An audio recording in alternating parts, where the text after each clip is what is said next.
আমরা সবাই জানি যে অনেক গার্জিয়ান আছে যারা মনে করে যে ভিসার পরে টাকা দিতে কোনো সমস্যা নেই।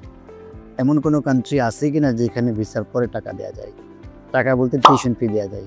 হ্যাঁ, আমি বলছি নিউজিল্যান্ডের কথা, যেখানে আপনি শুধুমাত্র ভিসা ফি এবং মেডিকেল কস্ট দিয়ে আপনার ফাইলটি এম্বাসি পর্যন্ত সাবমিট করতে পারবেন এবং সাবমিট করার পর যেটি আসে এআইপি অ্যাপ্রুভাল ইন প্রিন্সিপাল, তারপরে কিন্তু আপনাকে টিউশন ফি পাঠাতে হয়। সো এরকম যারা যে স্টুডেন্টরা ফেস করছেন যে গার্জিয়ানরা ভিসার আগে টাকা দিতে চায় না, তাদের জন্য ডেফিনেটলি নিউজিল্যান্ড একটি ভালো অপশন। সো আমি বিশ্বাস করি এবং নিউজিল্যান্ডের ভিসা রেশিও বাংলাদেশি স্টুডেন্টদের জন্য কিন্তু এখন টপ আছে।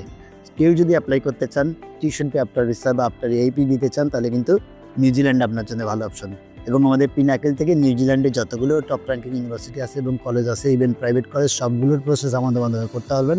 সো নিউজিল্যান্ড যদি প্রসেস করতে চান, আমি আপনাকে ওয়েলকাম করবো পিনাকেলে। আমাদের অফিস সপ্তাহে 7 দিন খোলা থাকে। পিনাকেলে ভিজিট করার জন্য যে কোনো সময় কোনো অ্যাপয়েন্টমেন্ট ছাড়াই আমাদেরকে ভিজিট করতে পারেন।